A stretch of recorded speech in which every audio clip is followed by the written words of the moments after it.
COVID-19 pandemic is making the deadly opioid epidemic even worse. The CDC indicating that drug overdose deaths now are reaching record highs.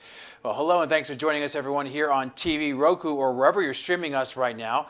I'm Todd Quinones. And I'm Trisha Keene. Tonight, Monday's Dark is shining a spotlight on a local organization continuing to provide life-saving resources during this pandemic.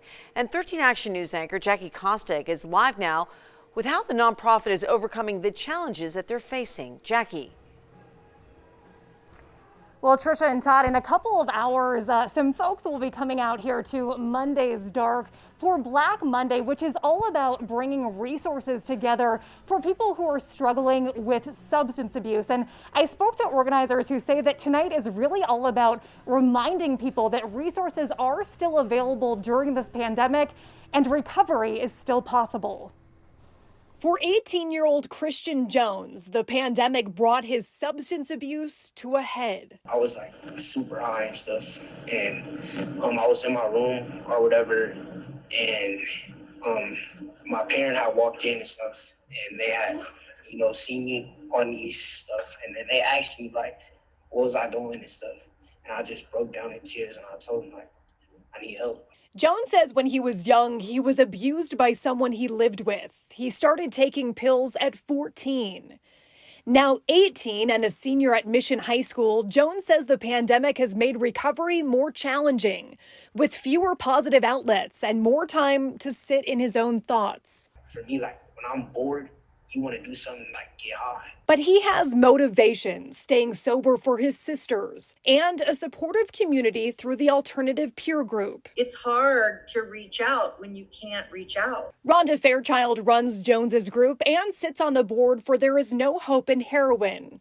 She says the pandemic has slowed but not stalled their work on the opioid epidemic. She says fewer people are coming in for treatment, and some aren't even aware that resources are still available. We're still here, we're waiting on you. We're looking for you. We want you to come in. Rob Bankhart is the program manager at Freedom House Sober Living Facility. Once a week, Bankhart walks the tunnels near downtown Las Vegas, where he used to live for about 2 years.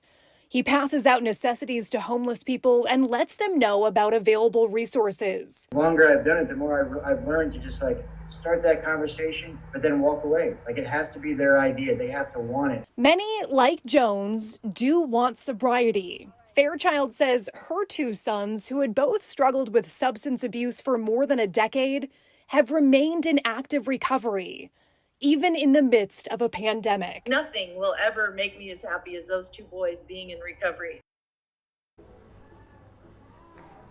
Now, Monday's Dark has been streaming their events virtually since April of last year at the beginning of this pandemic. And as you can see, they have several protocols in place to keep everyone safe tonight. A small group gathering here tonight, but that event is also being held virtually. So you can go online to mondaysdark.com to get a ticket and then just log in at 8 o'clock tonight. Reporting live, Jackie Kostek, 13 Action News.